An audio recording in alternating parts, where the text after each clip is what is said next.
Ever been in a situation where you're trying to come up with a final number to quote either a prospect or a client, but you're not sure what your final number should be? And maybe you know a relative range for what you should be quoting, but you're not really sure what you should end up quoting in the end. I know I've been in that situation many times, and I have a 3-step process that's going to make this a lot easier. The first step is to figure out what the relative range for that project should be. And let's just say that you know it should be somewhere between $2,000 and $4,000. So that at least gives you a starting point.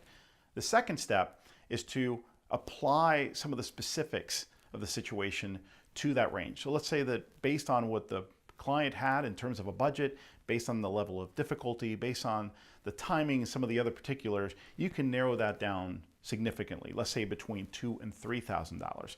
But you still have a wide range, $2,000 to $3,000. It could be anywhere in there. So this is where I apply my gut feel test. And here's what I do. I start at the upper end of that range, and I ask myself, can I quote that top number confidently? On a scale of 1 to 10, how confidently could I quote that number? And let's just say that it's more of a 4 or a 5. Ooh, $3,000, I'm not sure. I'm really worried about that. I'm not sure if this is going to be the right number.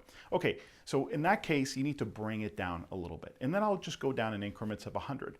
What about $2,900? How confidently do I feel there? Well, maybe a little bit, maybe a 5 or a 6. And I'll keep going until I find a number where I feel at about a 7 or an 8.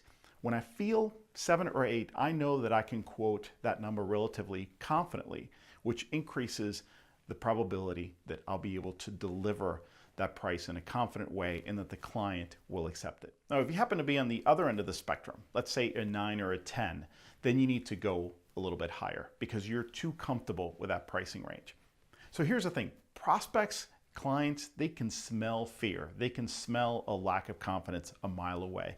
You need to be able to quote your fees with a relative degree of confidence. If you don't, you lower the probability that you'll be able to land the project, land the client, or at least land the work at that specified fee. So find the number that you can quote at a high degree of confidence and keep pushing yourself to go after higher and higher levels. As your business grows, your confidence will naturally go up.